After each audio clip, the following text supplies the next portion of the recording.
Apple has always been a premium brand, something to aspire to, but there's never been a better time than right now than to buy into the Apple ecosystem on a budget. As we're about to find out, you can buy yourself a brand new MacBook, a brand new iPhone, and a brand new iPad for just a touch over £1,500. So while Apple still remains that iconic company that we've all lusted after for all these years, now it's also economical, realistic, and an affordable goal as well. My name's David, and this week we're going to be talking about the Apple ecosystem.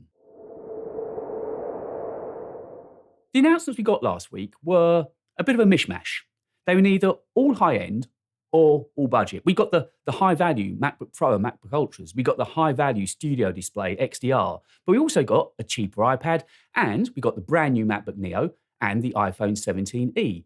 Now, I've been speaking to a lot of people this year, and I think what I'm hearing, and I'm certainly finding it tight myself, times are tough. Economically, times are tough. Everyone's looking for a bargain. Everyone's looking for almost something for nothing. And now with the options we've got from Apple, we've got the chance to buy into the Apple ecosystem, as I mentioned, on a budget. And this doesn't mean going to the refurb store. It doesn't mean going onto eBay and buying something you don't know the heritage of. You can buy brand new Apple devices on a really tight budget and build a complete Apple ecosystem for yourself for just over £1,500. So let's start off with the brand new MacBook Neo. It starts at £599. It runs the A18 Pro chip in it that was taken straight out of the iPhone 16 Pro.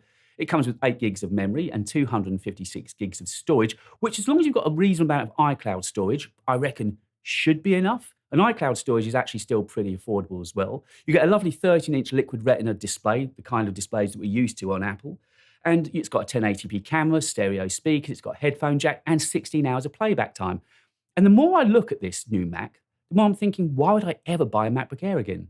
That's twice the price. I think for most of what I do, apart from my video and audio work, obviously, I think I could probably get away with using a MacBook Neo. It looks like a really good, solid device at a decent price. £599 for a brand new Mac. That's some kind of steal. And then on to the star of last week's show, if you ask me, which was this, the iPhone 17e. Now, I was one of those people that liked the iPhone 16e. I could find very little wrong with it every time I used it. And if you've watched my recent videos, then you'll know that I'm hoping to retire my iPhone 17 Pro Max because I don't use its functionality anymore and it's too much reliability. And I'm hoping to switch over to the iPhone 17e as my main device. Now, unlike, say, the iPhone SE, which was an old chassis with some new internals, 16e wasn't. It was a brand new phone. Yes, it was using some parts from older iPhones, but it was still a brand new category of phone. And I happen to absolutely love it. The biggest gripe with the iPhone 16e was the fact that it didn't have MagSafe. It was inexplicable why Apple wouldn't include a proprietary feature of theirs like MagSafe, but luckily they've listened and this year we've got it. Also, it's worth noting that the 17e starts off with twice the amount of base storage as it did last year for the same price. Now, those aren't just figures on a sheet. When you consider the price at the moment of storage and of memory, the fact we're getting twice the amount of storage for the same price, I think is actually a nod to Apple. What else does it lack? Well, it hasn't got an always-on display and it hasn't got dynamic islands. The always-on display is a tap to wake it up. I don't think that'd be a problem. Dynamic island I'm using more than I used to, but I don't use it every day. And only time will tell if I actually miss having dynamic island or not. But what it has got is a C1X Modem. Now, one of the appealing parts of using the 16e was the battery life. It's been fantastic, easily a day and a half of average standard kind of use. The C1X Modem is meant to be even more efficient and even more powerful. And that's why I want to test it out properly in London. I don't want to sit here and just give you spec sheets, open a box and tell you what colours it's available in. I'm going to go and use it properly so I can give you meaningful feedback. So if there's anything you really want me to test, make sure to let me know so I can include that in the video I make about it for you. It'll be up in the next week or so. Luck was on my side today. As I was clipping together the final parts of the video, DPD knocked at the door and my 17e has arrived. I mean, the first impressions, all I can tell you is the pink is very, very, very pale pink. Other than that, it's just going through its bit of indexing. I set it up for another phone. Swapping over the eSIM was dead simple and quick, and it's just doing its thing at the moment. But you know I'm all about giving you facts and details about it. I'm on a 2.5-hour train journey each way. I'm going to Birmingham this weekend, the NEC in Birmingham, to the UK Photo and Video Show, and I'll be taking the 17e with me. That'll be my only phone for the day, so we'll put it through great use. It's going to be an 8-10 hour day, I guess. I'll be particularly interested to see what it's like about picking up between different cell positions on a train as I'm watching YouTube. That's something I've had problems with in the past. So I'll be keeping an eye on all that kind of thing. Don't forget, if there is anything that you want me to particularly cover when I look at the 17e this weekend, be sure to let me know. And also, I've just popped out here to a notorious black spot, and the omens are good. I could not get a signal here for love nor money before, and on the 17e immediately I've been able to get a signal on it. So first impressions, very much first impressions, are promising, but I'm really looking forward to using it at the weekend and seeing how I get on with it. But this C1X modem should mean that the battery life that was already great is going to be even better. One of the other gripes people have about the 16E is the fact that it's got a 60 Hz display on there. Now, I'm probably not the right person to talk about the 60 Hz display. 6120, it's never been an argument I've really got into. It's not the way I use my displays, not even my studio display. But all I would say is that on a display as small as an iPhone, I think the disparity between 120 and 60 isn't as striking as it might be. And then onto the camera.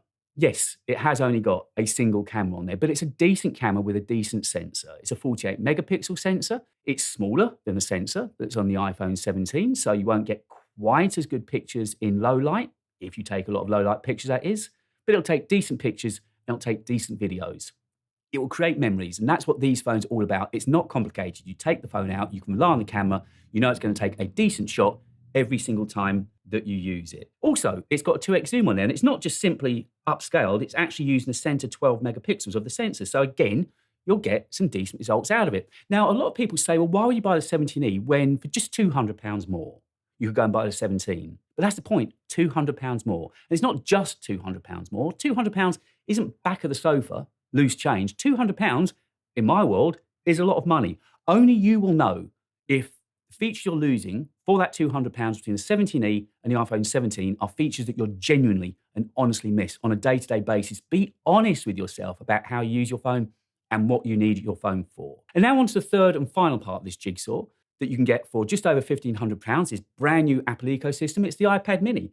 For £599, you'll get the base 128 gig model. And just like the MacBook Neo, as long as you've got a decent amount of iCloud storage, the 128 gig of storage shouldn't be a problem for the kind of work you're going to be doing on the iPad mini. It's got a gorgeous Liquid Retina display, this 8.3-inch Liquid Retina display that we've come to love on iPads.